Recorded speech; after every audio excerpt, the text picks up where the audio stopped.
Well, hey everyone, welcome back to what we at Redemption Church call Faith in Action, an online series where we explore vocational ministry in the 21st century, whether it be a lead pastor or a youth pastor or a marriage coach or a worship leader, or in this case, a beloved university professor in theology.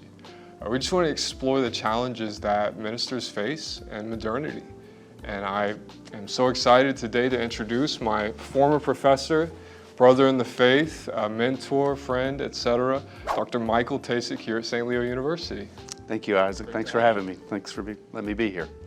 Well, he was a professor of mine about 3 years ago, 2021, I believe, for 2 classes for spring and autumn. We did world religions together, and we did Is God Silent, which was integral to my faith and my own theological journey, because he explored how God speaks to us in the Hebrew scriptures primarily. I think that's what we stayed on. And I was doing Old Testament theology at the same time. It was just a great experience, and it's something I always hold close to my heart. He's definitely my favorite theology professor. And so when I wanted to ask him on the show today, there are things that I wanted to just get out, show you guys so you know that you can trust him and that he's got the credentials he needs. You know, I like him, we like him. But you guys need to know a little bit about him. And so not only is he a quintessential teacher at heart, you embody what it means to be a professor, between loving your students, between being firm when you have to. It's something that I really hold in my heart. But you've also inspired me in ecumenical conversations between Christians and Jews and Christians and other religions as well. And of course, you're a great mentor and brother in the faith now. So tell us a little bit about your call into being a professor, teaching in general. I know you began as a Catholic in Alabama, which is traditionally a Protestant territory. So tell us a little bit about that. I grew up in a very loving family, and I was the youngest of 4 kids, and my mom and dad were married for 42 years before my mom passed away. And so for me, what was formative is an incredible family marked by incredible love. And as a young Catholic boy, surrounded by this love, growing up in a state that was less than 2% Catholic, wow, and Catholicism was largely misunderstood, that love of the family was formative in terms of my faith. And as early as around ages 12 and 14, I was really blessed with a really powerful prayer life, a great intimacy with Jesus through prayer. And so early on, ages 12, 13, and 14, certainly something was stirring within my spirit, born out of prayer life. And I had gone to elementary, public, and middle schools and had positive experiences. But I transitioned to the Catholic high school for high school.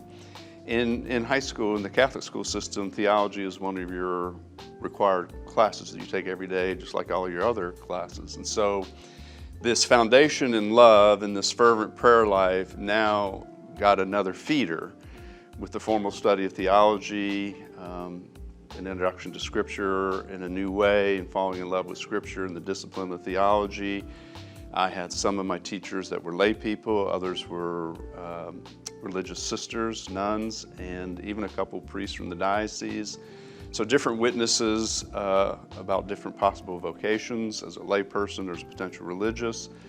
And so all that began to percolate, and even as I went off to college, I started college pre-med, but I took, for my elective, a world religions class as a freshman undergraduate. And so that love for theology as the discipline carried over, even as I started university and was thinking I may pursue a path to be a doctor. But there was still this unsettledness inside in which I felt that God was inviting me to discern a potential vocation. And in the Catholic tradition, if we pursue a ministerial vocation, it would be priesthood or professed religious life in a monastic community. Either way, it's a call to celibacy. So you have to discern both your ministerial call, but also your charism or gift of spirit to celibacy.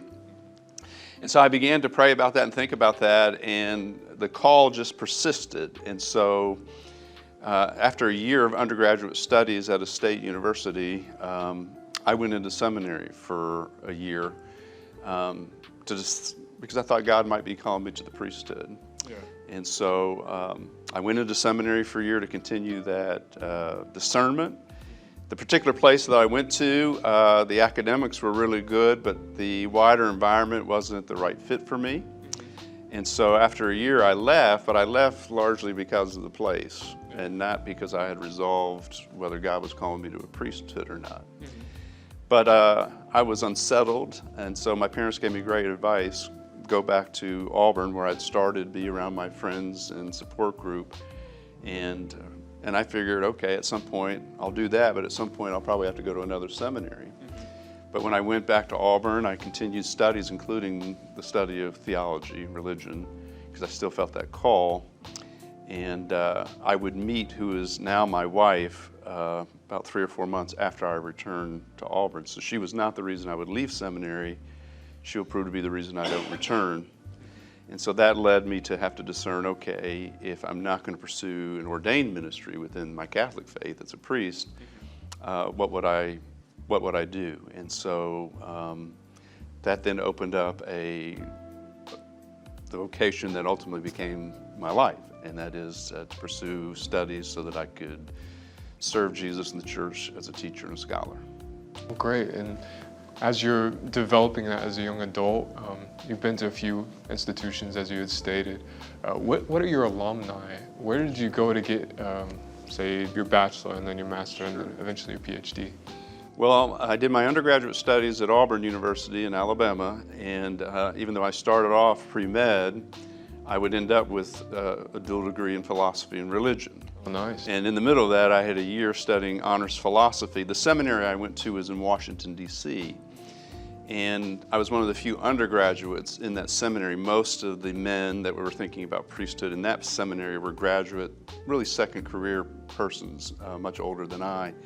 So I actually took undergraduate honors philosophy courses at the Catholic University of America in Washington, D.C. So my academics was in the university, but I lived in-house. The Theological College was the seminary I was in. So for undergraduate, I had this combination of Auburn and Catholic University with a lot of philosophy and religion. Yeah. And then, as I was getting near the end of my studies at Auburn, I share with you I would not return to seminary because I met who is now my wife. So I began to discern, well, what would I do? And I knew I still loved Jesus and I still wanted to serve the church. Yeah. And I'll be honest with you, I didn't quite know what to do. As a Catholic young man, if you're not a priest, well, what do you do? But I was very fortunate because I applied for graduate degrees and I was offered a scholarship to go and study theology at Providence College in Rhode Island.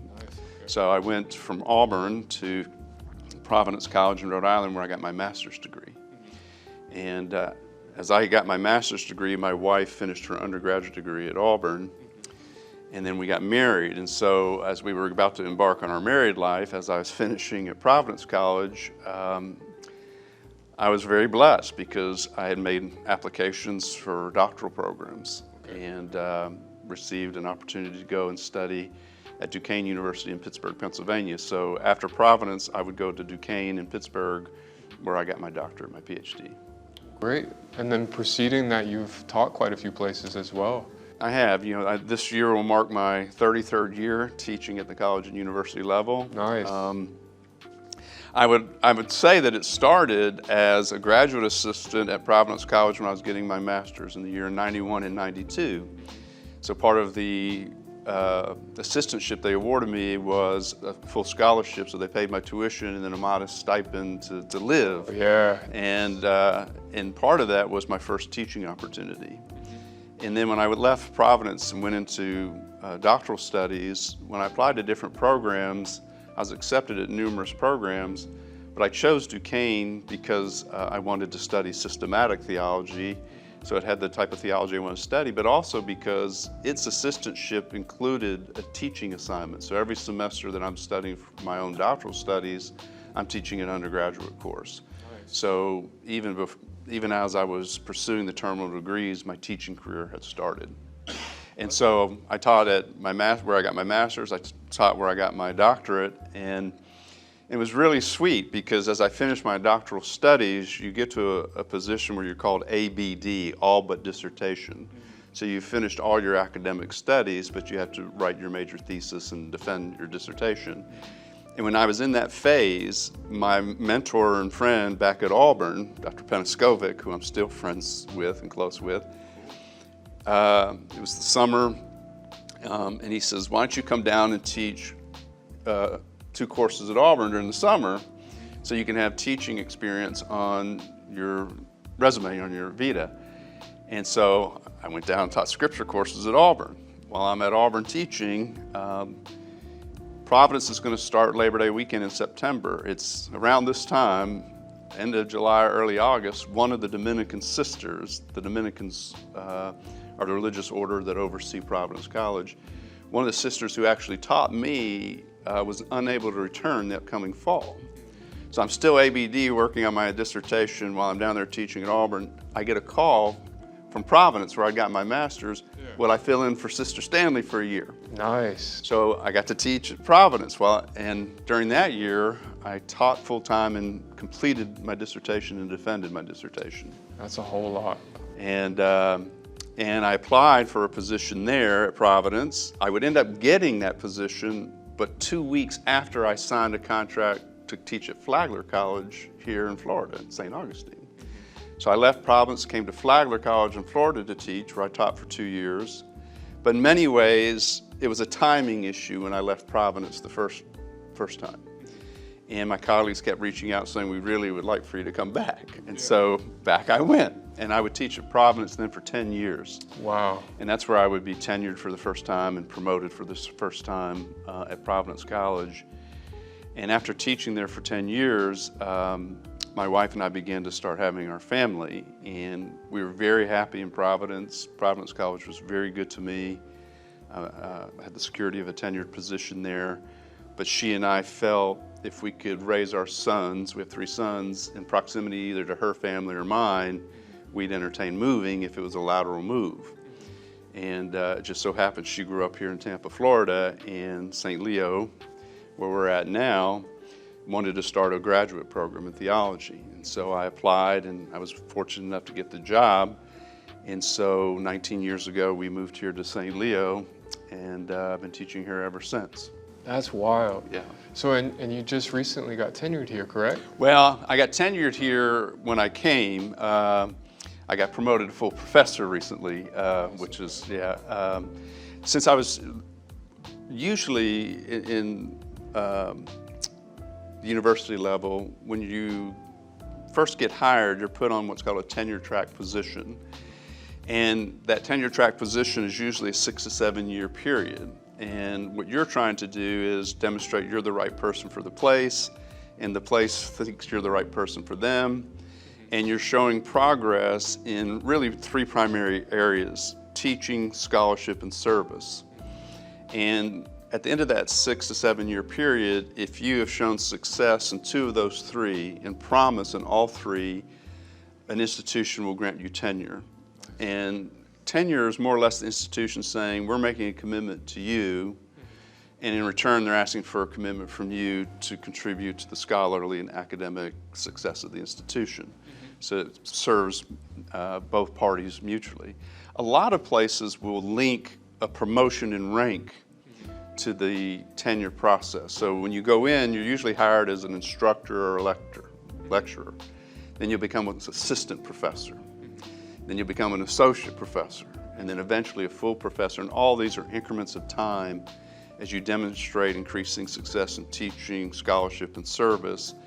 And while I was at Providence, since I was there 10 years, I applied and I got tenure and was promoted to associate professor while I was there.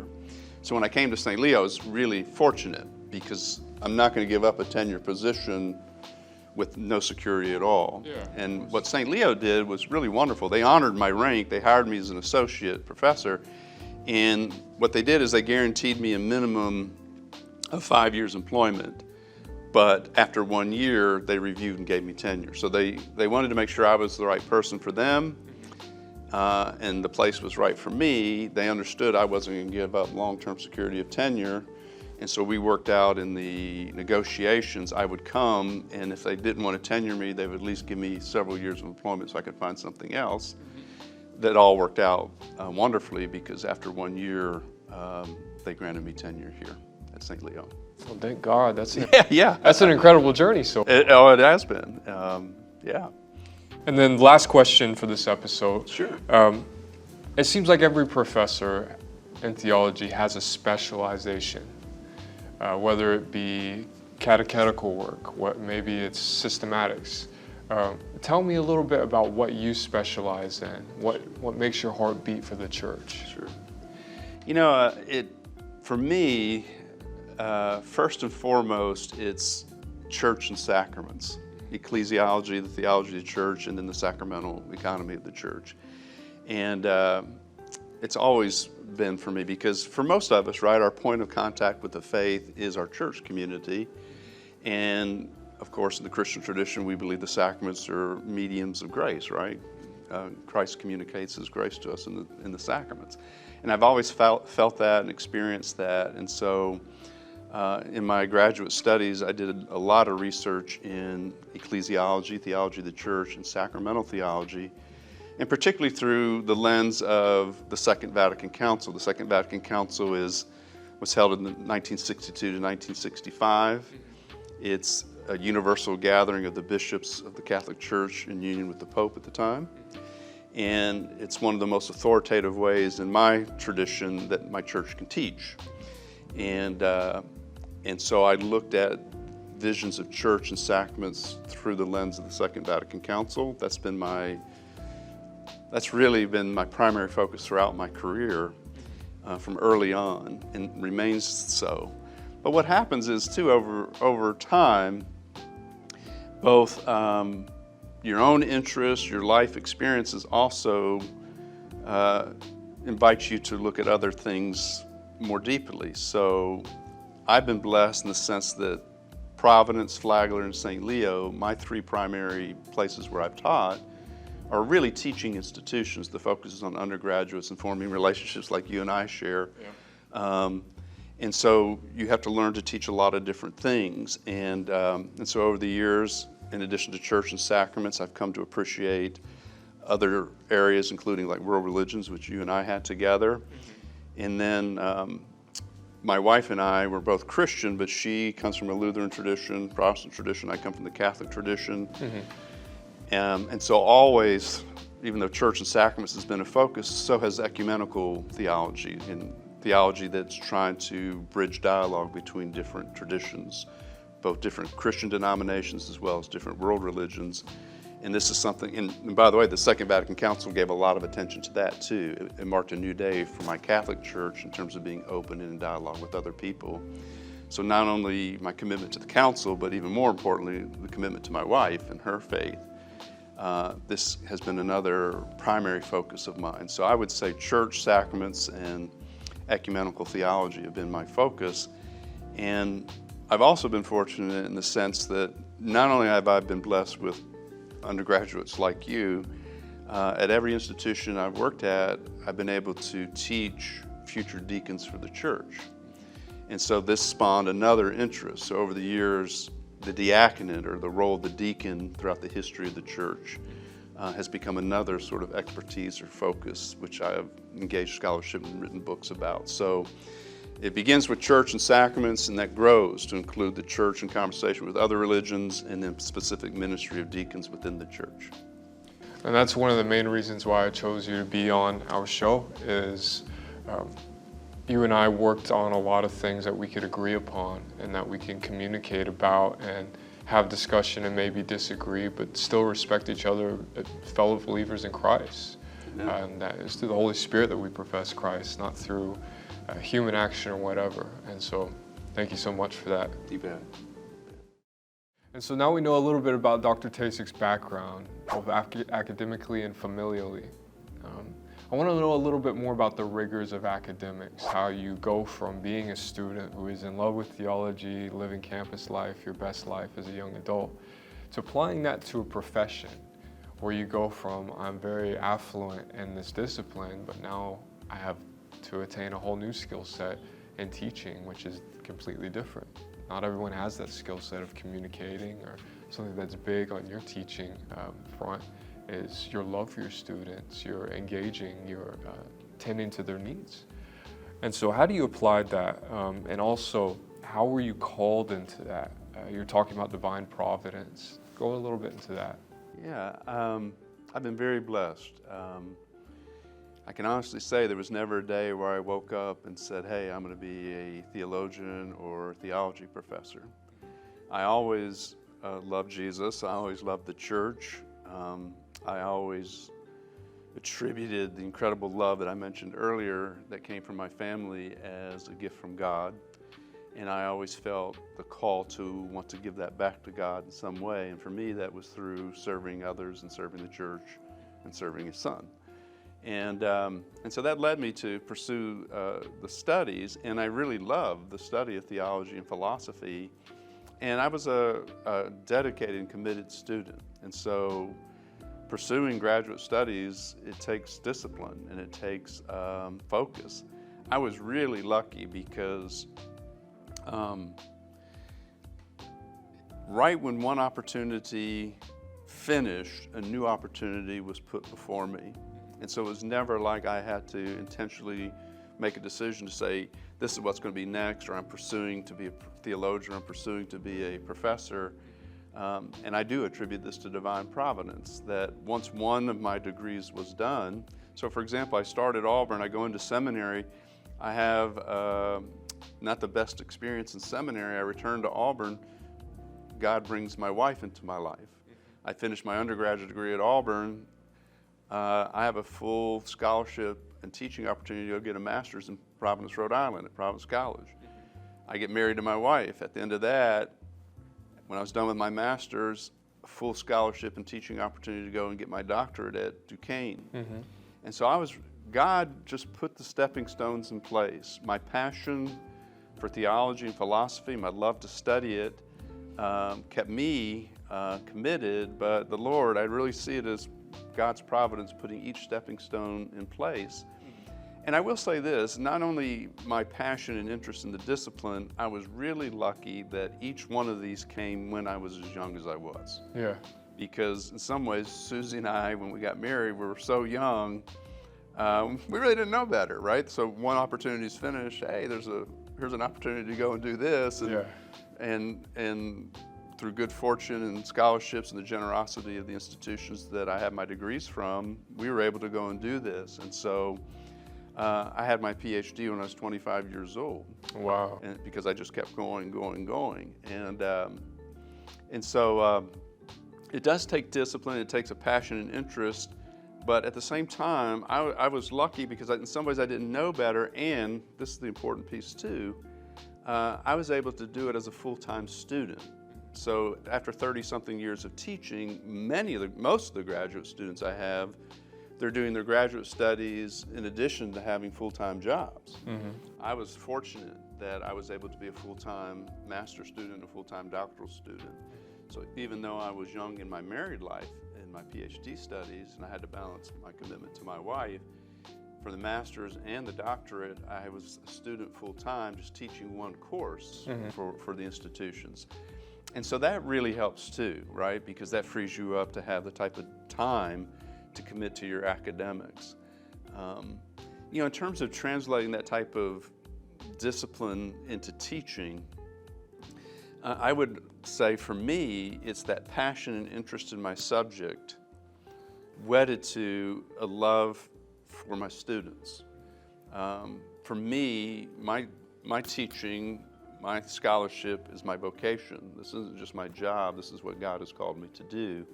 And of course, with my discipline, I'm sharing knowledge about God and about love, right? Yeah. So I'm expanding what God has given to me. And so I took my interest and passion and my discipline, my sense of call and what I wanted to do in service to God and the church, and I tried to translate that to a love for my students, sharing with my students my enthusiasm, my passion, my joy of the Lord and the discipline of theology, and trying to communicate in a way that meets them where they're at. my responsibility is, it really doesn't matter how much I know or how many degrees I have, if at the end of the day I can't share it and present it in a way that makes a difference in the young people's lives who I'm blessed to be a part of. And I really think for me, it's been the translation of that passion, that love in relationship to students. And why I say that is, most people might be really surprised to learn that although I've been a professor for 33 years, I've never had an education course. Wow. I've never had any formal teaching about how to be a teacher. And in some ways, that's the academy presumes, right? Since you have the PhD, you have the terminal degree, you know something about something, they presume that you can share that with other people. Yeah.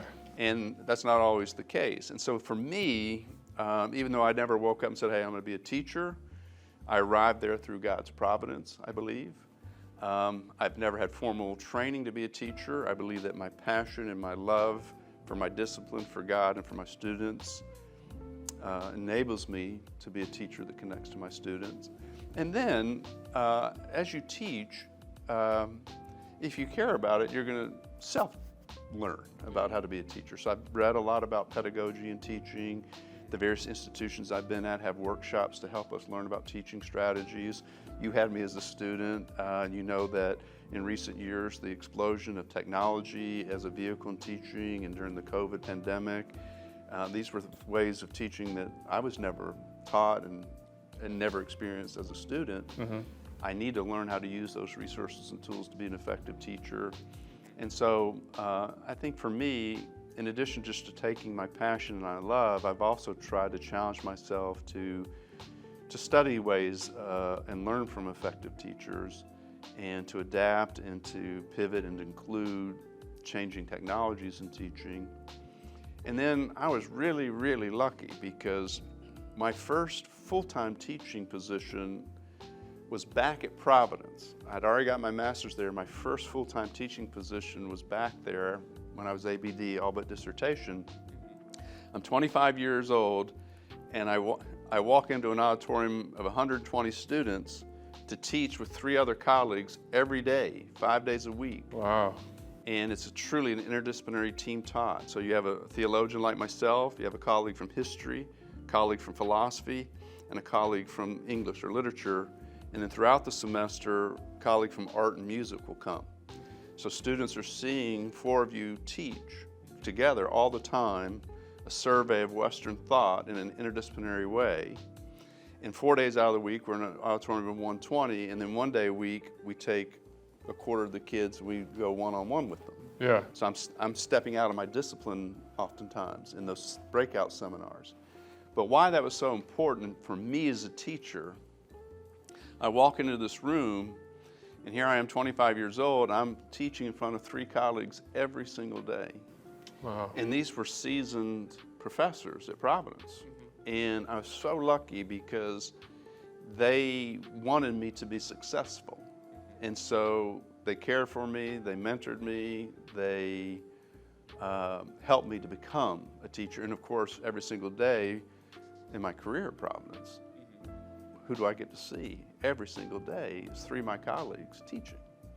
And you learn from that, what works, what doesn't, what's their strengths, what their weaknesses, what's effective, what's not. I oftentimes say to my sons, and I believe this to be true, my teaching experience in that program at Providence, called the Development of Western Civilization Program, it's their general education program. My teaching experience in that is equal to 1 of my degrees, because I learned from 3 experts. Wow. Every day of the week. It's a great perspective. For 10 years, yeah. right? Not only their discipline, their knowledge of their discipline, and how it taught me how to teach and think interdisciplinary, but I'm also watching master teachers. Yeah. And so that's for me how I took the demands of academics and translated into teaching, and along the way, some great mentors and challenging myself to improve and to learn new ways of teaching. Well, so looking back to where you were at 25 or 23, however it may be, and a person like myself who is going through a graduate theology degree, would you recommend getting hands-on experience? I know in my undergrad experience, I have many friends who some worked, some didn't, And my recommendation was definitely try to pour into something in your field. So by the time you graduate, you've made connections, you've learned the discipline. Do you recommend that for theology students as well? I do. I was fortunate because as early as discerning seminary, I was doing summer apostolates or summer ministries with things like Catholic Charities or soup kitchens, or so even my summer jobs when I was in high school were intentional, deliberate, that had a ministerial focus. Oh, nice. And then of course, once my studies started, I was fortunate because the institutions I went to had a built-in, I had to teach a course as I got my studies. Mm-hmm. So I was lucky, right? So built into my own intellectual formation was a teaching trajectory. And there's no doubt, I think, that if one is able, right, as they're doing their academic studies, to complement that with some type of experiential praxis within the discipline and field, I think that's so important, because it's another way for us to discern whether or not that's where our gifts are needed, where we're being called. Mm-hmm. And you're right, it also builds networking and relationships that will help us in next steps of our academics or eventual employment. So for sure, I think it's important. Well, that's cool. So like you're thinking grad assistant, teaching assistant. We had this one girl who was assistant to my professor at Southeastern, where she was almost like a secretary. She followed behind him and just took notes of everything he did. And that was a cool, something for me to witness. It was really cool. And then moreover, you were talking about the terminal degree, the PhD, that say you've gotten the job, you've gone through the studying, the credentials, everything, tested you, vetted you for the position. For someone in a position like you, who there's not a bigger degree to get, there's not a double, triple PhD or something like that, do you continue to study into your discipline? Do you continue post-grad certificates or whatever it may be? And how do you go about studying, acquiring knowledge as time passes? Absolutely. As a scholar, you want to stay abreast of contemporary scholarship, but then, so that's part of it. So there's always, and of all the disciplines, right? In theology, our subject's God, right? So you're talking about the greatest mystery of mysteries. It's inexhaustible, right? I could have hundreds of lifetimes of study, and I still wouldn't know what that means, right? Yeah. And so, yes, it's a constant, and it's just within Christianity itself, right? My degree, my doctorate's my PhD is in Roman Catholic systematic theology, right? But you think about, I'm married to a Lutheran woman, so you think of all the Lutheran theology I've studied over the years. Taught world religions, think about Buddhism and Hinduism I've gone on to study. Mm-hmm. So I mean, it's a lifetime of study even within my own Christian faith, within my own Catholic Christian faith. That's ongoing. But then also, as your teaching demands, if I'm invited to teach a world religions course, I've got to learn more about these things. Or as I came to teach deacon candidates over the years, I've got to learn more about these things. So I'm constantly engaged in ongoing learning, study, and scholarship. And that's one of the great blessings of a university position. Because when I'm not in the classroom with students like you, there's the expectation that I'm a lifelong learner. Yeah. Right? I'm a lifelong study. And I love that. So, and there's always new theologians to read, new philosophers to read, new ideas to read about and to think about. And so that's part of the discipline of being a professor is to continue to cultivate that life of scholarship and study.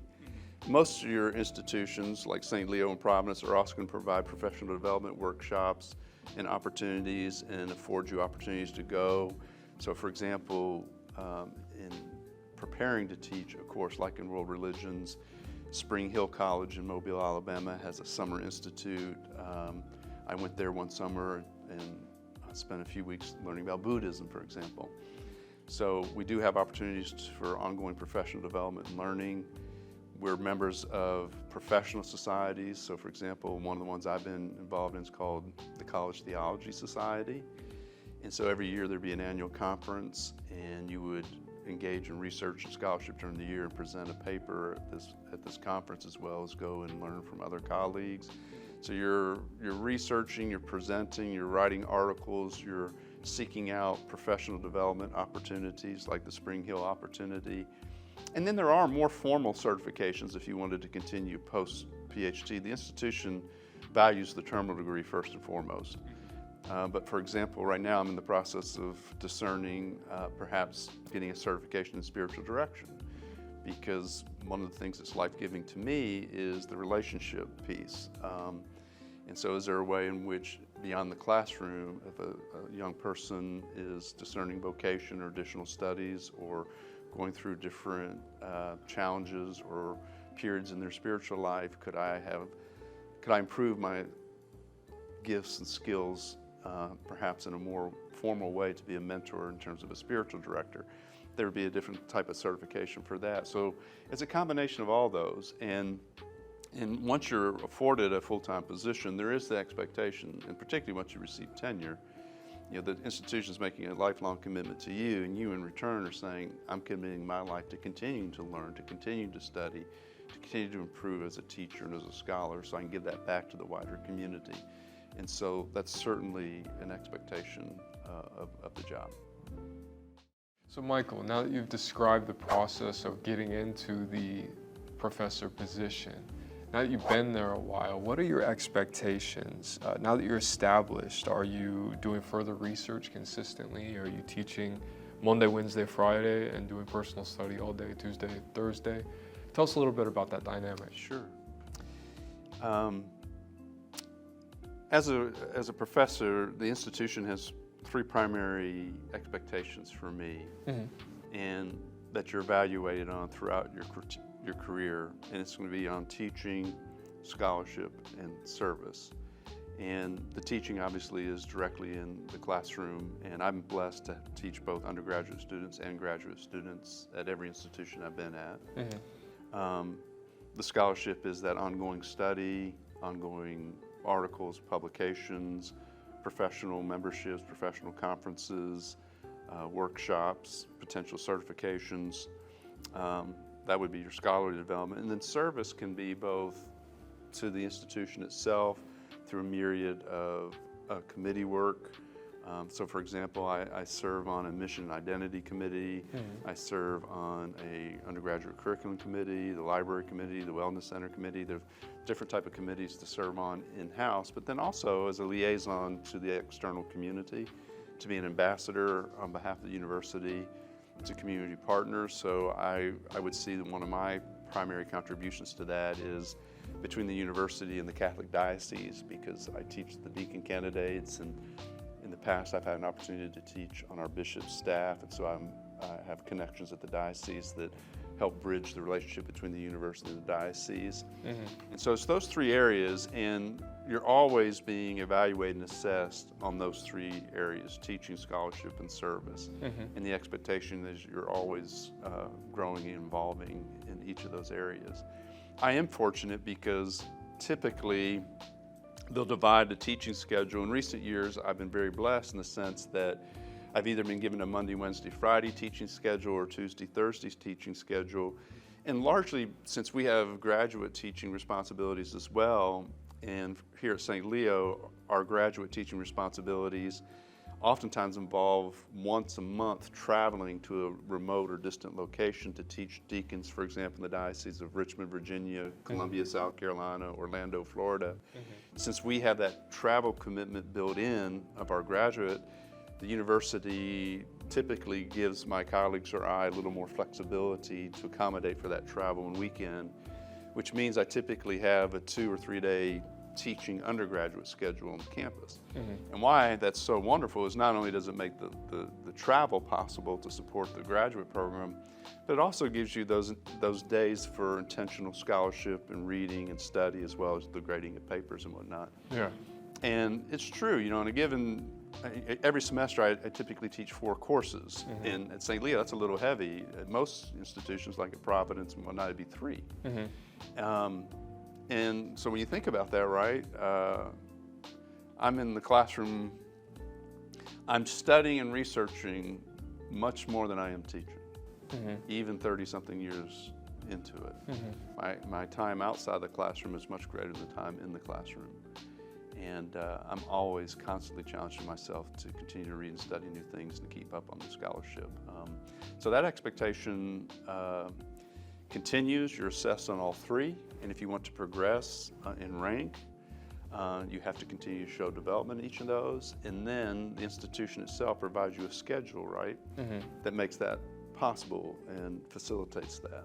So they give you that schedule in respect to that expectation. That's exactly right. Well, that's cool. Exactly right. And with that proximity with so much biblical knowledge and theological knowledge, we can get a little bit eroded in the wrong way. You'd shared with me several years ago, it never left me, about the theologian's curse or disease. And that implies that with this access to so much knowledge in the scriptures and in tradition, that we start to unravel our faith. We start to be critical of the good things about Christianity, even if it's simple. We can't look objectively anymore because maybe it's factually or historically inaccurate. Tell us a little bit about that theologian's curse or disease. Yeah, I appreciate that question. It's a paradox when you study at the level of advanced degrees. It's a paradox in the sense that you're being taught to think critically, and that's a really important skill.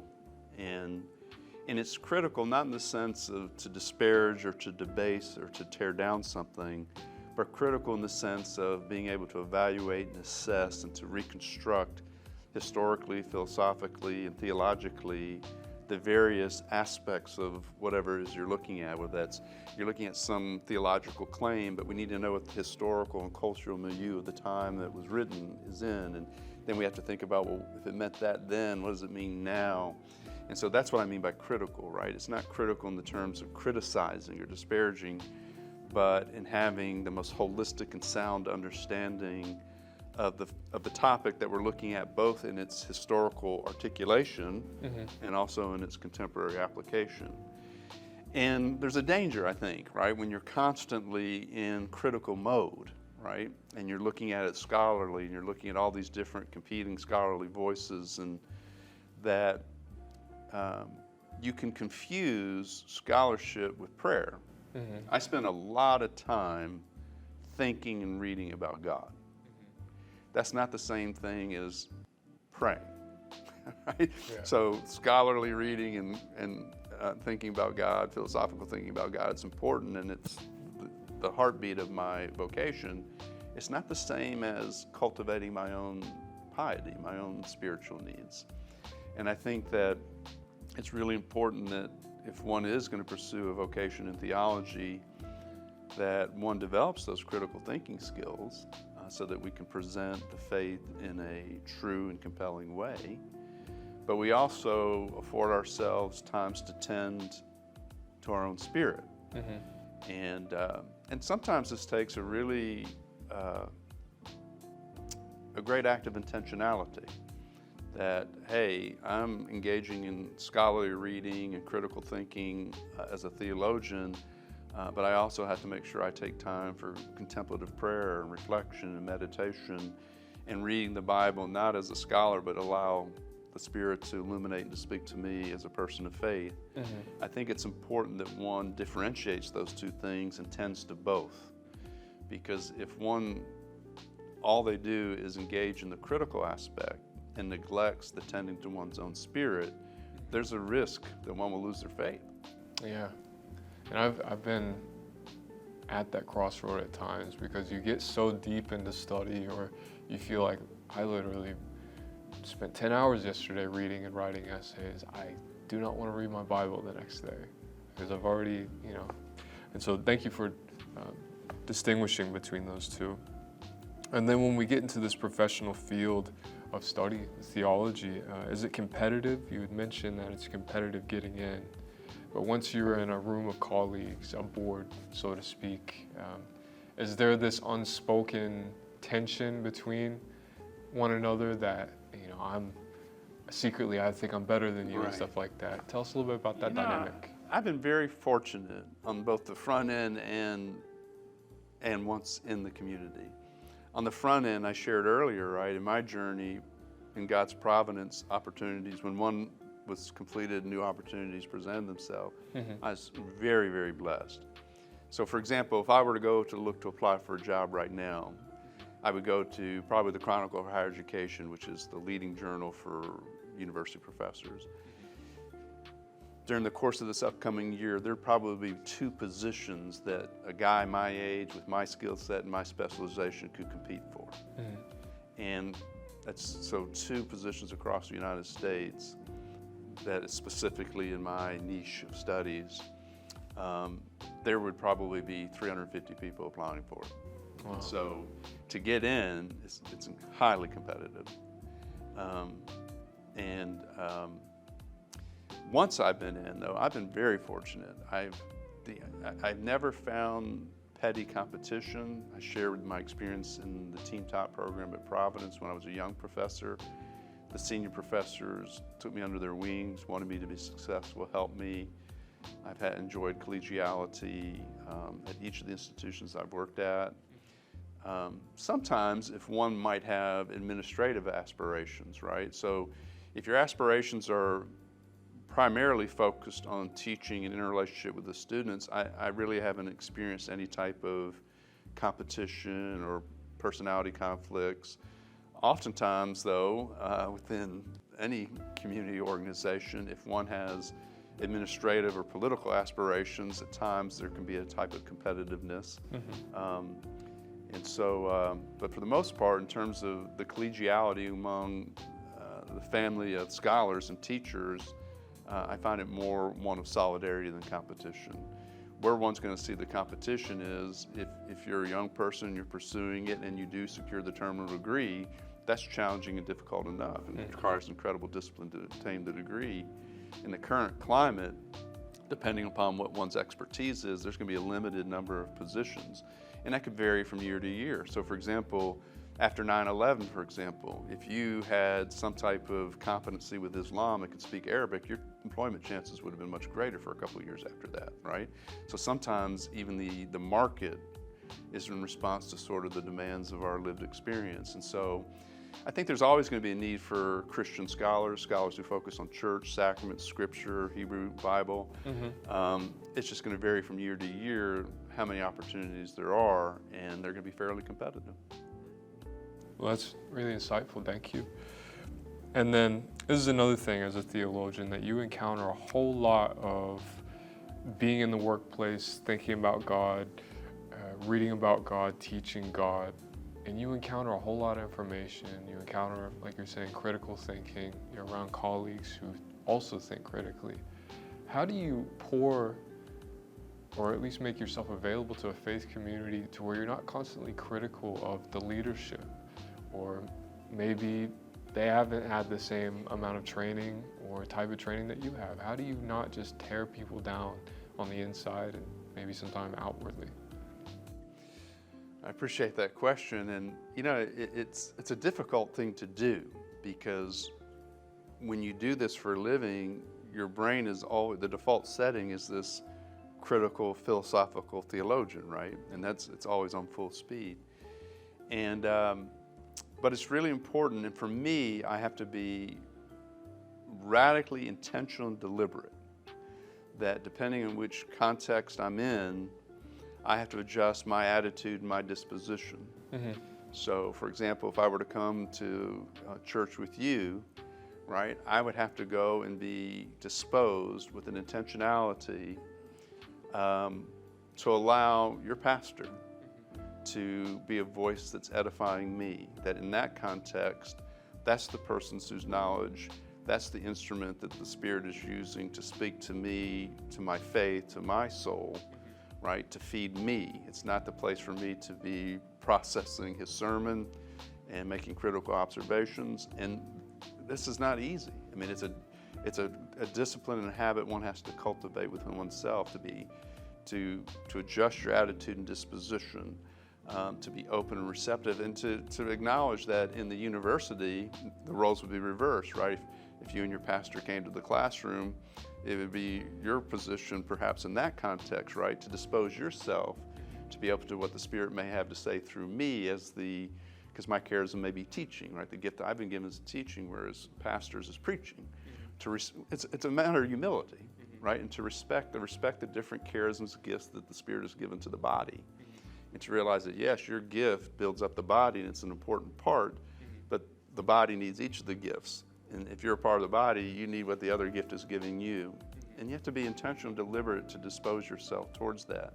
And it's really hard, both in terms of your weekly worship in your community, but then also as a theologian, it's another one of these paradoxes. You know, on one hand, my vocation is in service to Jesus and the church.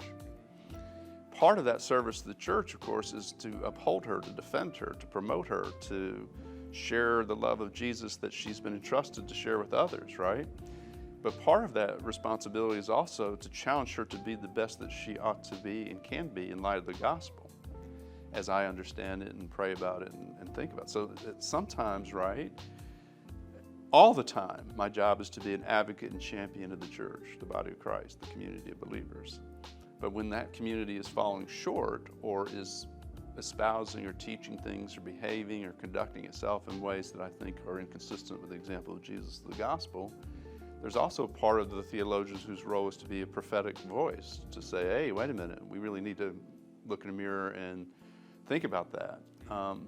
That too is very difficult, and it also requires incredible humility, right? Because even though you're acting from a place of faith and learnedness, you've studied this, at the same time, you're not the only one with a charism, and I could be the one that's wrong, right? Yeah. Right? So there's got to be a way in which you might invite authority or leadership to an accountability in light of the gospel as you understand it, but you need to do it respectfully and humbly, because the Spirit is working in each and every member of the body, not just in us. And so for me, it's, in terms of my own faith, making sure I give time for prayer and cultivating my own piety and spirituality that's separate from academic and scholarly.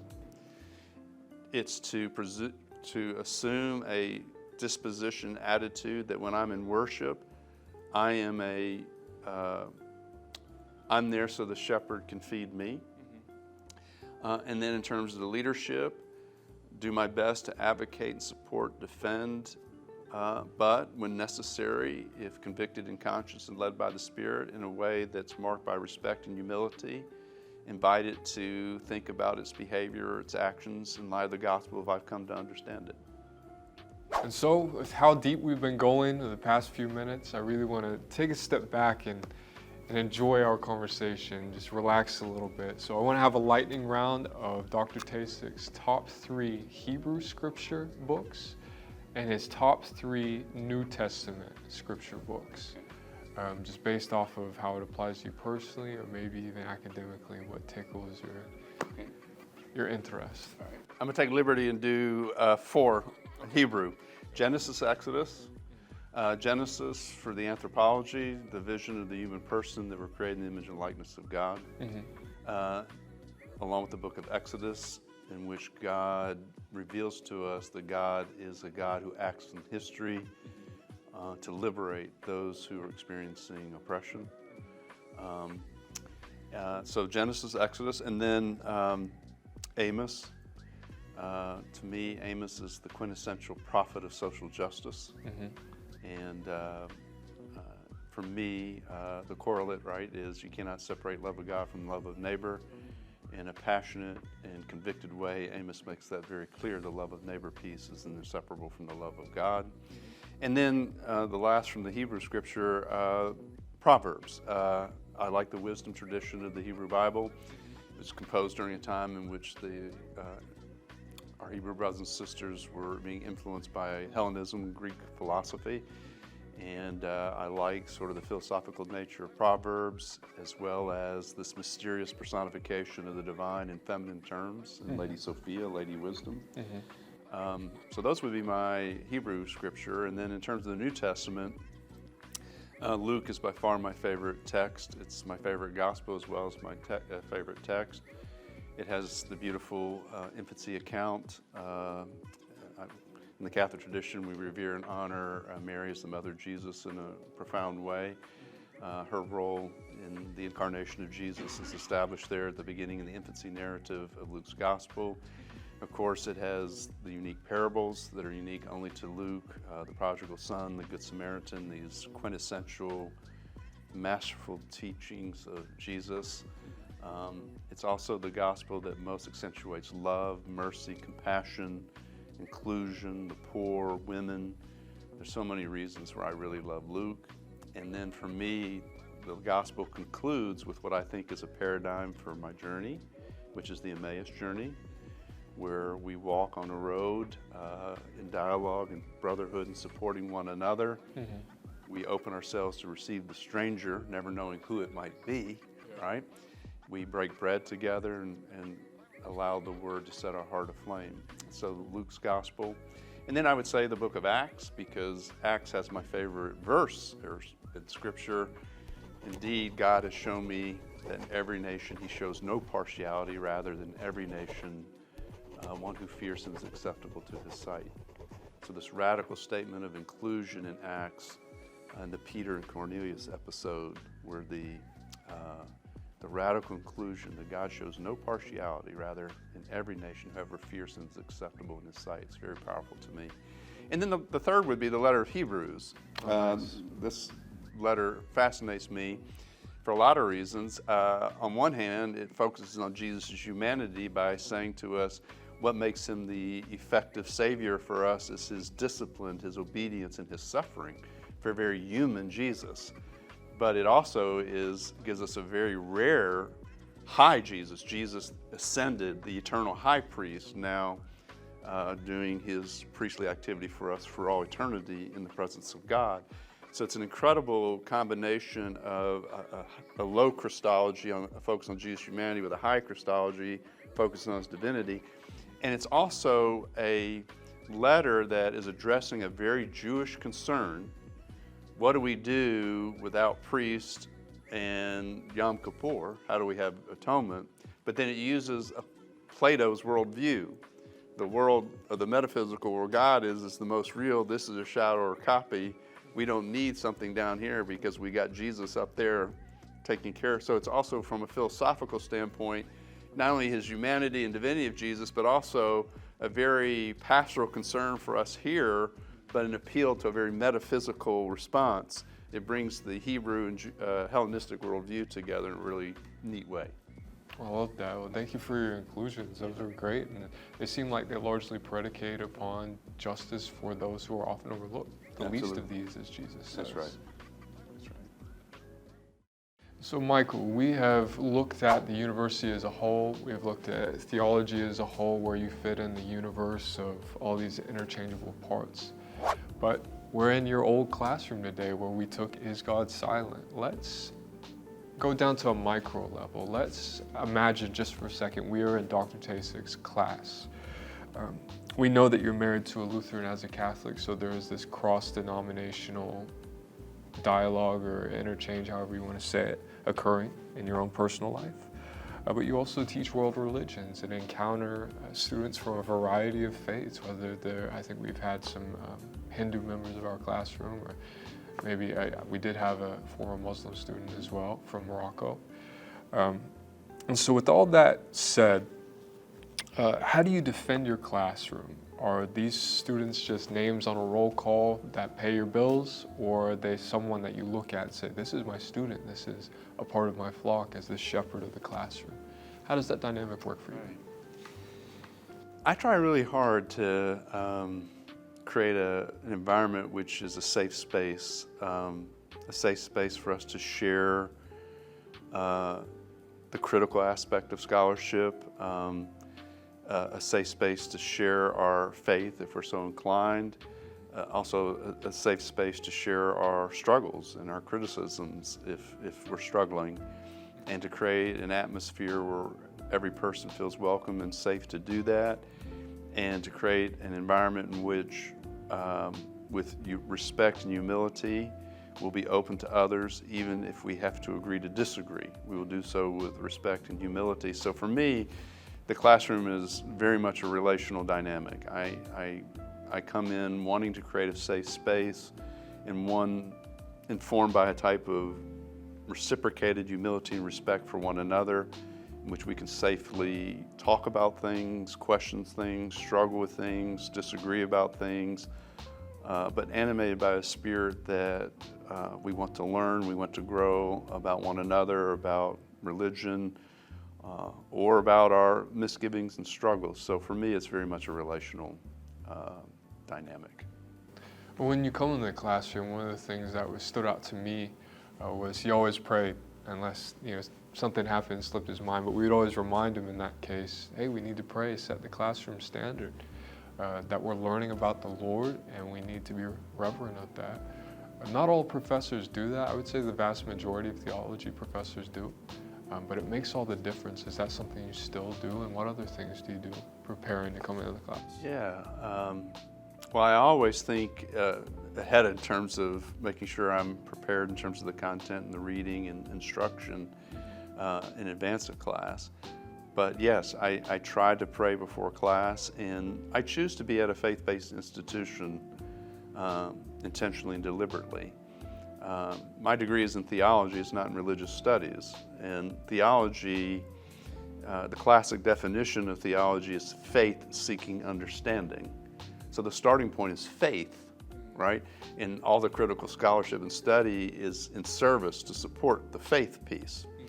And so I'm privileged that since I'm at a faith-based institution, I can presume the faith, right? Whereas if I guest teach at USF as well, a state school, I cannot presume the faith when I'm teaching at USF, right? So I have to do more of a religious studies. I have to suspend particular claims of objective truths about God in my own, and I have to be careful with my own faith, and I can't lead a class with prayer, right? Whereas in a faith-based institution, I'm able to do that. And so I choose that intentionally, deliberately, because as I said earlier, for me, being a theologian and teacher is my vocation. It's the way I serve the church, it's the way I serve God, and I'd like to think it's the way I serve other people. And so for me, it has to be animated by my faith and informed by my faith. And I'm grateful that I teach in a faith-based institution where I can do theology, right? I can presume the faith. That doesn't mean that every student has to be a person of faith. I'm called upon to teach every student in front of me. And I understand why some people may have trouble and go through periods of doubt and struggle. And I need to create an environment in which my faith calls me to be loving, respectful, even to those who are struggling in the midst of disbelief. And how do we respectfully and with humility engage one another in a loving way to help understand where each one's coming from? So for me, the classroom is animated by faith. It should start by prayer, and that should eventuate in this type of safe space where we're free to be who we are and be wherever we are on the journey, and wherever we are in terms of our belief or doubt. I certainly want to vocalize just starting class with prayer. As a person of faith, it made all the difference again to me. And so I thank you for starting class that way. But you had mentioned not everyone in a class of 25 or 30 is faith-based, or if they are, maybe of a different tradition. Maybe they are Hindu or Muslim or Buddhist or whatever it may be.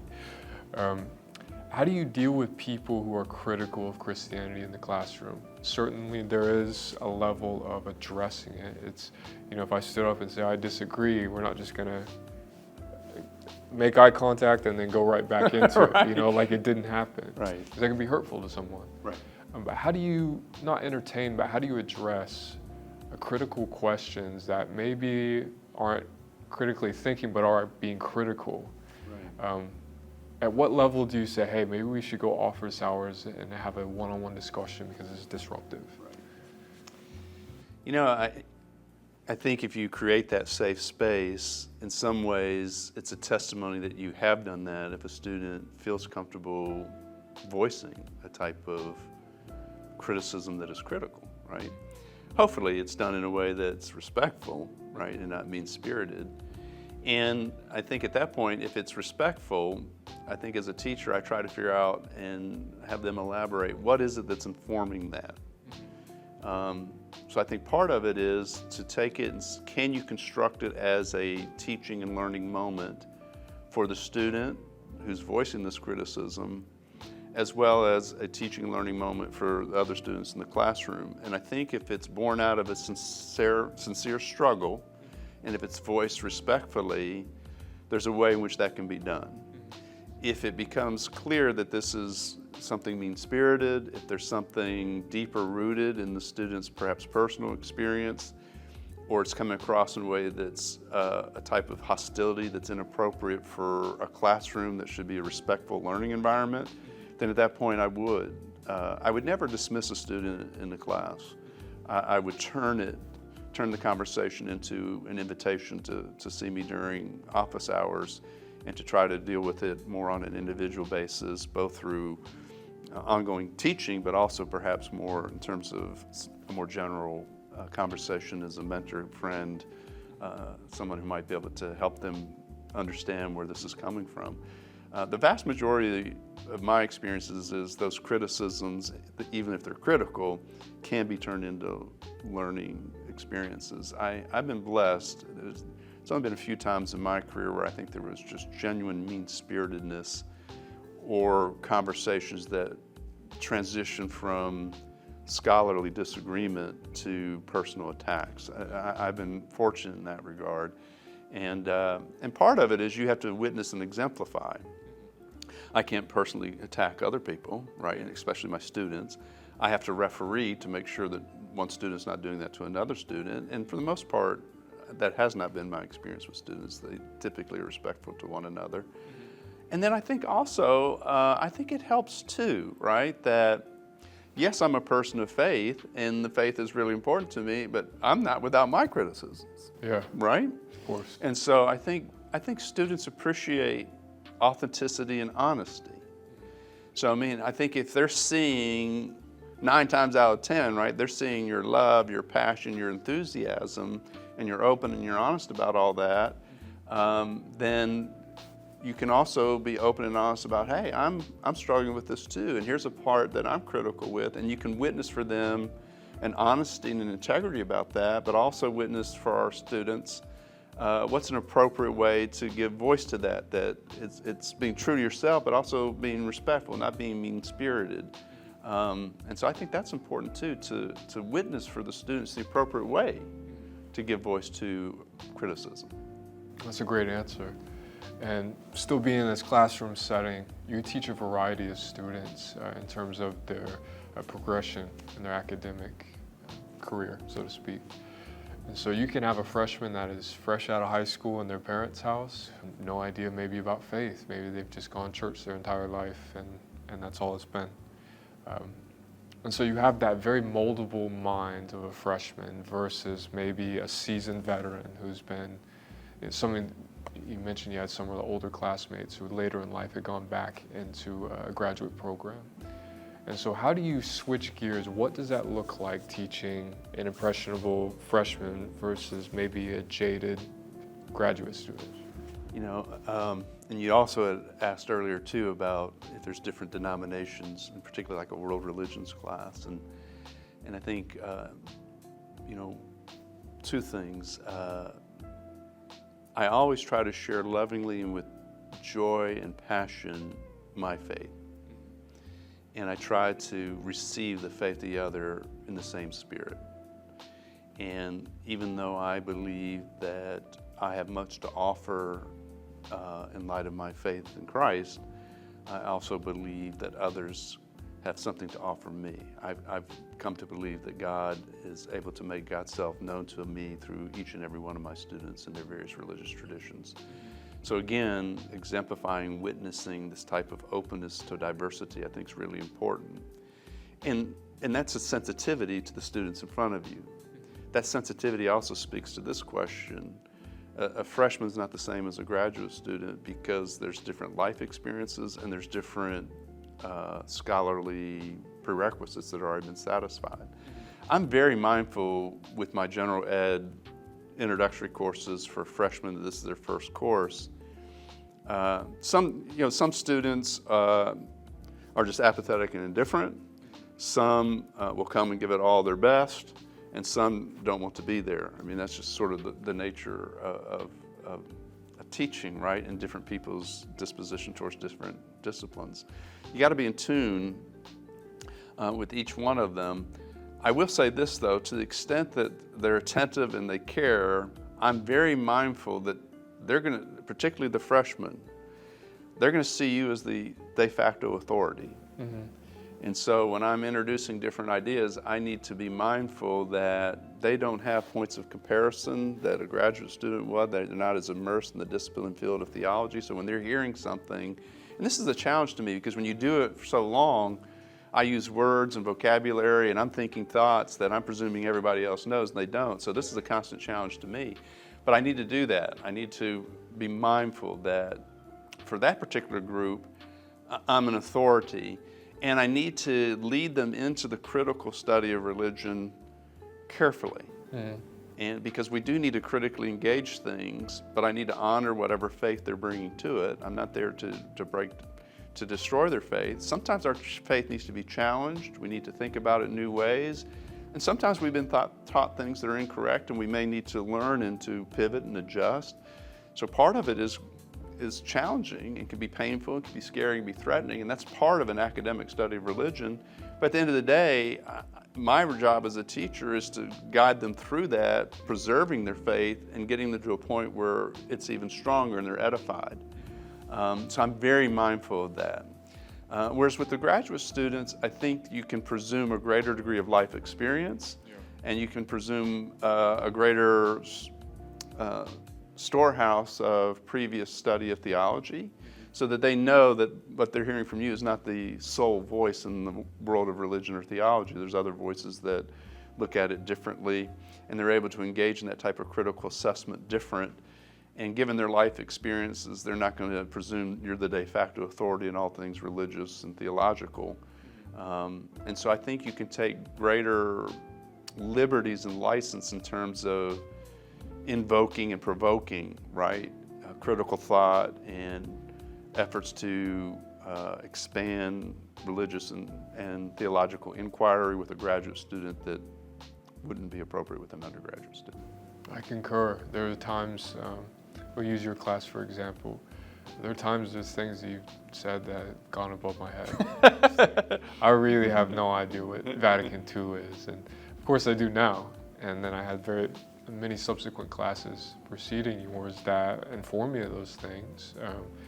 But at the time, I remember classmates talking about certain philosophical things, Plato, Socrates, and I'm like, when did you read these things? I have no idea about any of this. I've never experienced it.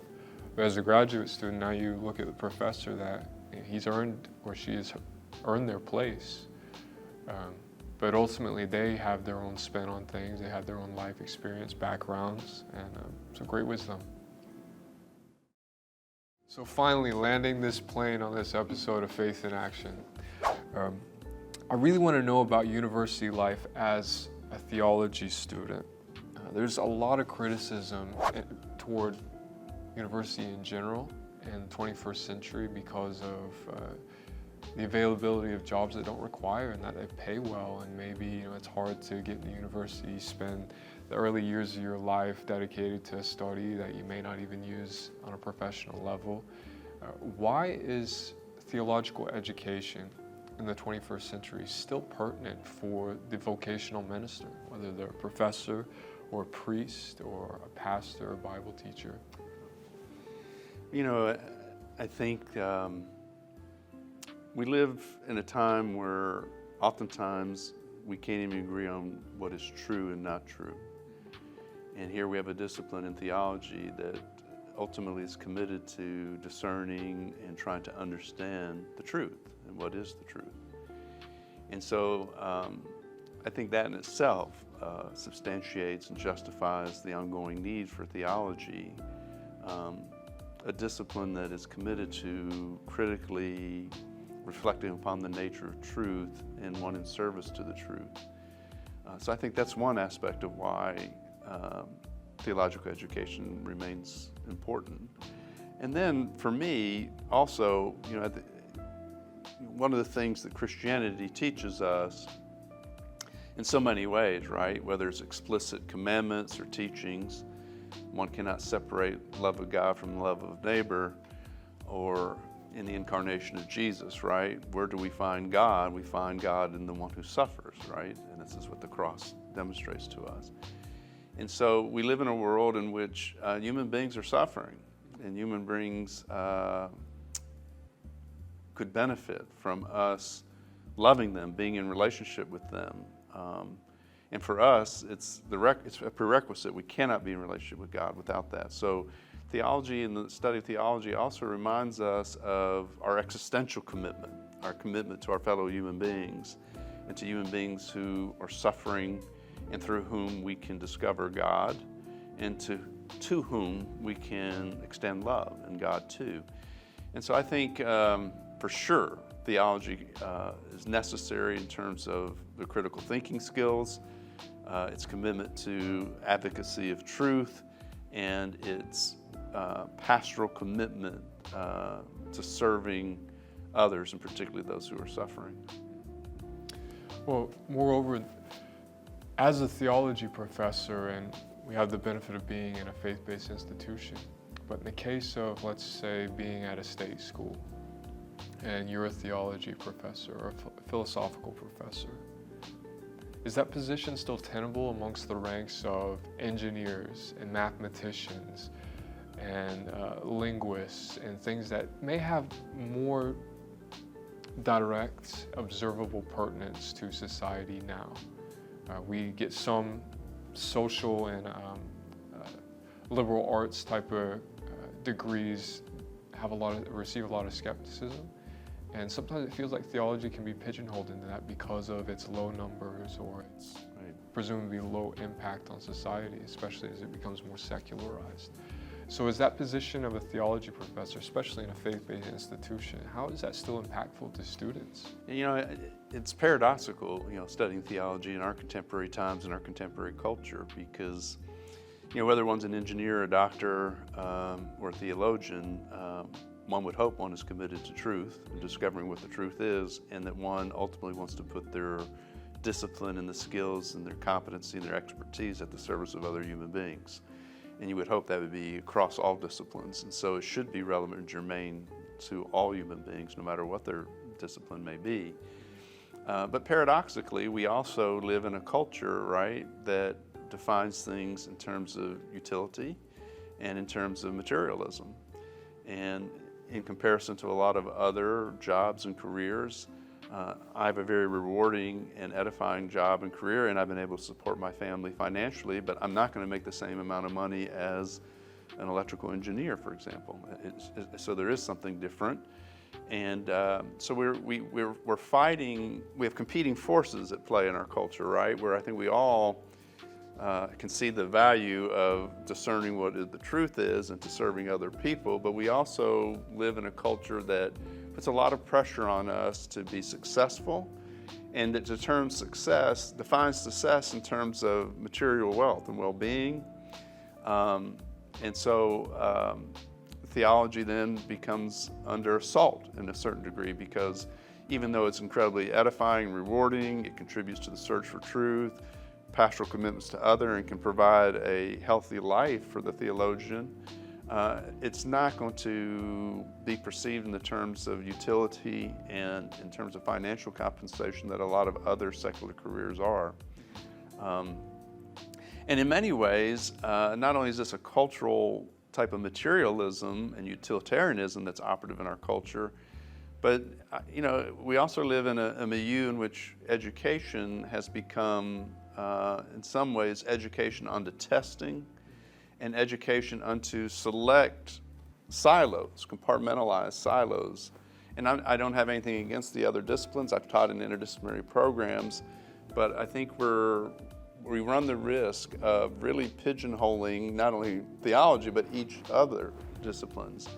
And from a very young age, kind of directing young people towards a particular silo that doesn't allow them this type of interdisciplinary thinking. And so I think education itself has played into this. And so for a lot of reasons, I think theology is fighting for its life in some ways within the academy, because it doesn't match these expectations of utility, materialism, and doesn't fit into the compartmentalized silo of a lot of contemporary teaching. Having said that, how do you preserve the animus and charism of a faith-based institution without theology? So it's indispensable for any institution that would be faith-based. And even within the secular state schools, it's an indispensable discipline as well.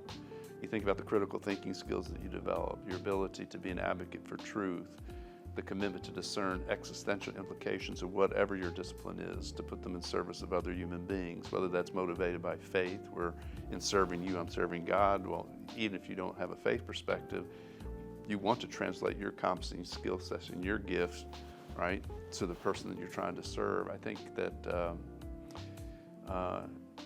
it's more needed now than ever, because I think in our public media and our public discourse, we've become so polarized that we can't even agree on what truth is, and we become so polarized that we're failing to see the common humanity of one another, and rather than respectfully agreeing to disagree, we're oftentimes vilifying the one who thinks differently than I do. I think theology has a lot to offer as a counterbalance to these type of dangerous tendencies to polarize unto vilifying, and a type of disavowal of truth under relativism. And so for that next generation that's rising, the potential theologian of 2035 or whatever it may be in the distant future, how do you pour into them? Let's say you have two students, both theology majors. One is struggling to be disciplined, struggling to push through, really doesn't have an aptitude for study in general. But this is just something that they thought was the next step in their life. Versus student B, who has a great affinity for academics, who is hungry, who is looking for more. How do you identify and distinguish between the two? And then when you see someone with a lot of potential, how do you push them? How do you see that and not just hand out and say, hey, take it all, and you never have to work or anything, but you push them to find answers for themselves, to not just repeat what they've read, but to internalize it and make their faith personal. You know, I know when I was a student, we used to say that half the battle was the teacher that you got, because the attitude and disposition of the teacher, their enthusiasm and passion for their discipline goes a long way, even if it's not my primary interest, right? There's a way in which their enthusiasm can be infectious. And I can tell you, being on the other side of the classroom as a professor, it goes the other way as well. That if the professor's half the battle, the students are half the battle as well. And so, you know, and like you said, there's going to be different students with different degrees of affinity and interest in your discipline, and that's okay, right?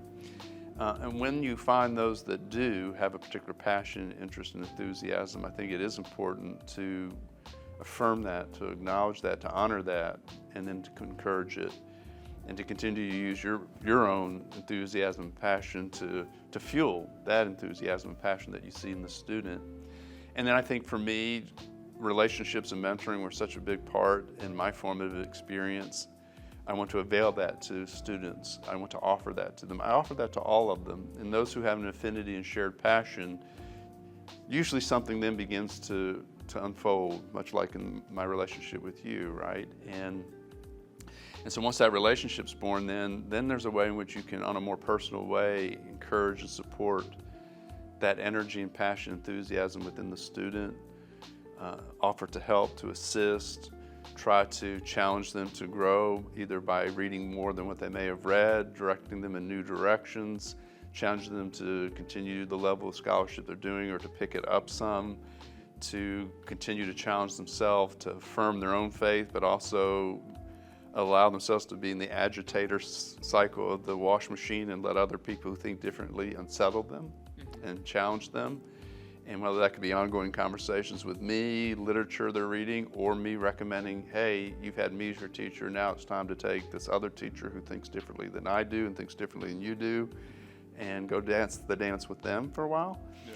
Each one of those is a way in which once that relationship is there, and there's a trust there, and there's a respect there, where it's understood. I want to preserve that enthusiasm and that faith that's already there.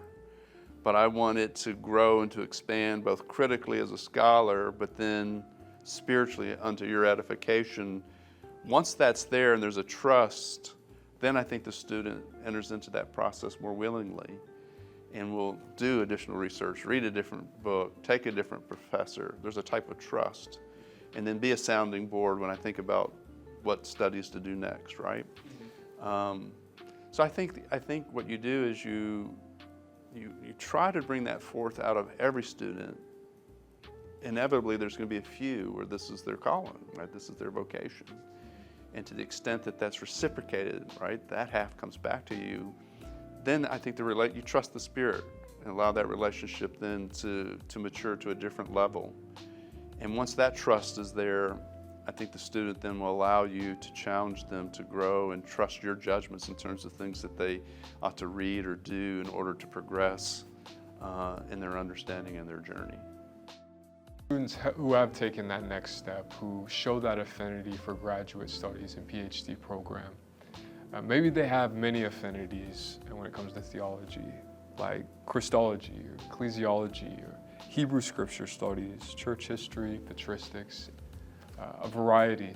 How do you help them narrow that down to one discipline to where the world needs this right now and it fluctuates, as you had mentioned, but how do we identify what the world needs, what they like versus what they really need to pour into? Well, I think that I would encourage one to hold a couple things in balance.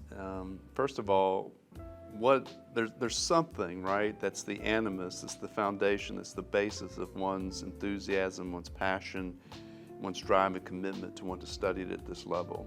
That needs to be honored and that needs to be protected because that's what's brought you to this point, right? So that's one piece, be faithful to that. But then there's also two layers of prudence, right? I need to get a job if I want to be a professional theologian or I want to teach. Yeah. And so part of that is,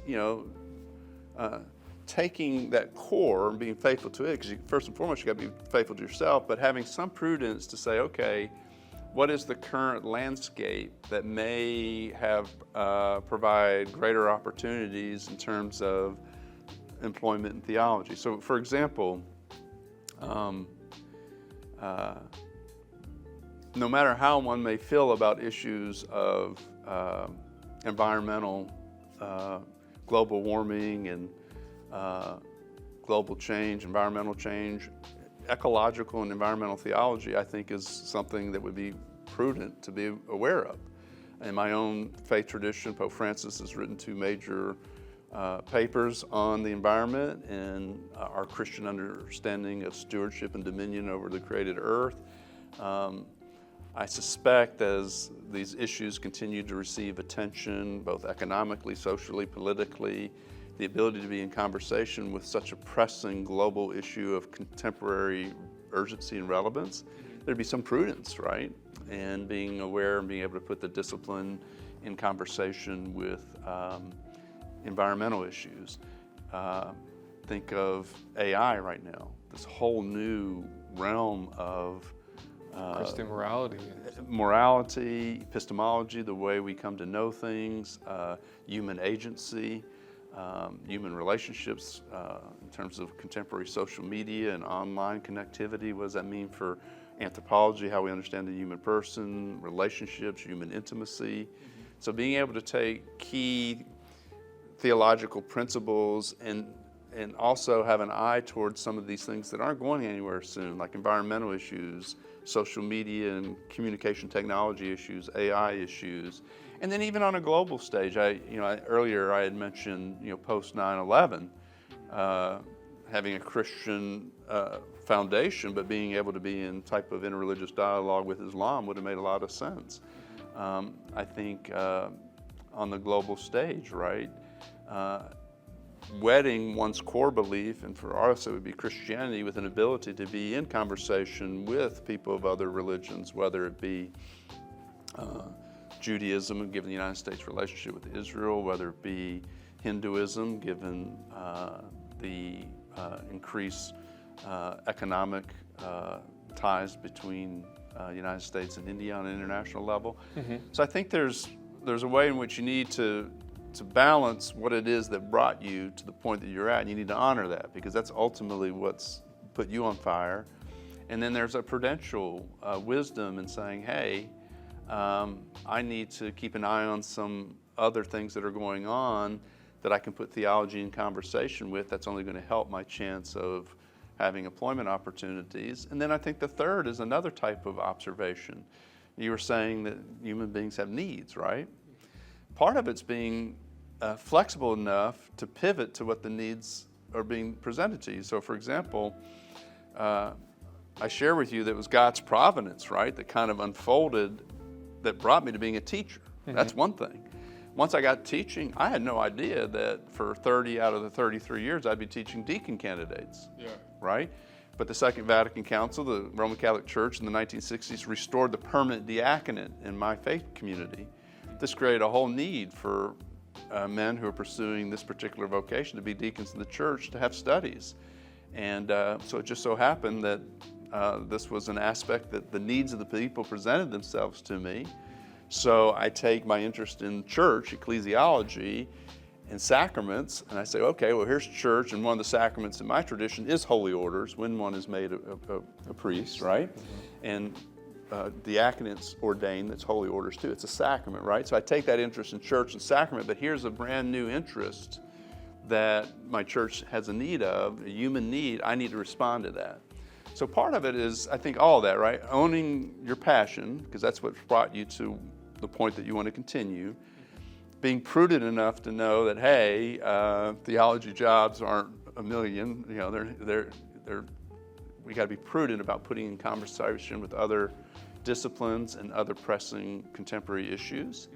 And then third, also being willing to pivot as the needs of the people present themselves to us. Take an aspect of what's important to us and we're passionate about and speak to that need as it presents itself to us. I'll give you an example. For me, this is kind of selfish and it's kind of more contained. My passion, the Second Vatican Council, ended in 1965. The key theologians that contributed to that are now dead. And theologians like me who came along and was put on fire by them, there's more gray in my hair now than it was 33 years ago. The generation of theologians coming behind me in the Catholic tradition are not as committed to the council as I am. And that, to me, the council was a really important event and gift to the future of the church. I'm concerned that if there's not people committed to it, what happens to that vision and what happens to the spirit of that council? And so that would be on a more selfish level for me, one of the areas moving forward that I would hope some would be interested in. Well, in considering that, so say if I want to go into Hebrew scripture studies and I want to learn Hebrew and a few modern languages and all the other requirements, would picking a correct institution make or break me? So for instance, I don't know, if I pick a state school to study Hebrew scriptures versus a highly religious institution, or even different denominations. Say I decide to go to Pentecostal school instead of a Catholic school. How instrumental is that to your development of your academic career and everything preceding that? Right. You know, I think that, again, there's a type of prudence and balance that has to be reached, right? In the sense that one needs to prayerfully think about which institution is the best fit for them ultimately. And that's not cliche, I think that's authentic. And however, right, I shared earlier that the getting in part professionally is really hard. There's gonna be a lot of PhDs in theology competing for very few positions. And just the nature of human beings, even though I started with you need to pick the institution that most resonates to what you're being called to, I believe that. There's also a type of prudential realism. If you've got 150 applications on your desk, and I come from a Catholic tradition, okay? The University of Notre Dame, Boston College, Georgetown, these are institutions that their name visibility alone, right? When I'm cutting that 100 down to 50, the ones with Georgetown, Notre Dame, and Boston College will probably make it to the round of 50, right? just because of the name recognition of the institution. So that's just a reality. I'm not saying that's right, but that's a part of the reality. So how do you weigh sort of the value of institutional reputation versus your own sense of call? I think there's a lot of schools across the spectrum that can give you a quality education and prepare you, right? That may not have the same name recognition as like a Notre Dame or, right? For me, I turned down Notre Dame for a doctorate to choose Duquesne because it had a specialization in theology that spoke to me the most, and it was going to allow me to teach while I studied. Yeah. And so part of the discernment too is, and I don't have a magic formula, right? So I don't want to say, hey, name recognition doesn't matter at all, because I think that's just not truthful. It's just like we live in a society where, you know, a Lexus gets more attention than my Ford maybe, right? The same with certain people who are looking at applications. Some are going to be more sticker impressed than others. So I don't want to belittle that, but at the same time, one has to look inside themselves and saying which program feels the right fit for me. I think most of them are going to give you the skill set you need, but then are they going to give you the additional? Are they going to feed your faith as well as your mind? Are they going to provide you not just with financial scholarship? Is it an assistantship where you're doing research for the professor, or is it an assistantship where you're asked to teach a class? And which one of those speak to you and do you feel called to? So I think it's a very personal decision. And I think it's trying to assess the value of each of those. My future marketability, depending on what institution I choose, how it's preparing me, and then the type of opportunity it's giving me, both in terms of my faith as well as my scholarly growth and opportunities even while I'm studying. I don't think there's a magic formula for it. Well, lastly, for someone like myself who is not at the very beginning of this journey in theology, but maybe a third of the way through, maybe 45%, what advice would you give to myself, maybe someone younger? Put yourself in my shoes. What do you look back over the past 3+ decades of scholarship? What would you say, man, I really wish I would have known that 30 years ago? I would encourage one to stick with it. I share with you, I was fortunate that each opportunity continued to present itself, and I was very, very blessed that way. But I think as you're younger and you have energy and you have less maybe family demands and whatnot, and financial demands, there's a way in which there's a freedom for the academic piece that comes in continuing that pursuit. So I would say I was lucky. I didn't necessarily know that; it just happened. Yeah. But if I were now looking back, I'd say stick to it, because as you get married and have kids and other financial demands, it becomes more difficult. And then 30 years down the road, I now have seen a lot of people that if they don't stick with it, they oftentimes don't see it through. And sometimes there's legitimate family or economic or other professional opportunities where their path goes somewhere else, and that's okay. But there's other people, I think, get off track who did have a legitimate vocation and for whatever reason didn't pursue it. So to the extent that you can remain consistent, committed, even if it's challenging, if it's difficult to do so, because I've seen people lose opportunities and not return.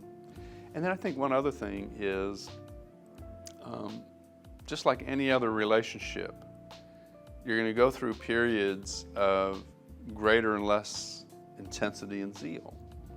And you're going to go through periods of in-loveness and not in-loveness, liking and not liking, just like any human relationship, right? Mm-hmm. How do you preserve that intimacy and be gentle with yourself as you go through periods where there's going to be highs, there's going to be lows, but hang in there. Because just like any other relationship that's worth it and is rooted in love and is meant to be vocational, as long as you remain faithful, you'll make it through. Just be prepared and expect the ebb and flow of the challenges that come. Well, Dr. Tkacik, thank you so much for your time today. You bet, Isaac. Thank you. It's been incredible. It was a long time in the making, both as my professor and also setting up this thing. We really appreciate your time today. Thank you. Thanks for having me. Oh, you're welcome. Well, thank you everyone for journeying with us through this talk on theology and being a professor at a university level teaching about God. I mean, it's been an incredible experience. I know it's something that I'm really interested in, and I hope this really helps someone out there. And we thank you so much for tuning in for another episode of Faith in Action. If you'd like to visit us in person, we have Sunday services at 10 a.m. and then we have Wednesday night Bible study for adults, and we also have Redemption Kids and youth as well to bring your children with you. So God bless, take care, we'll see you in the next one.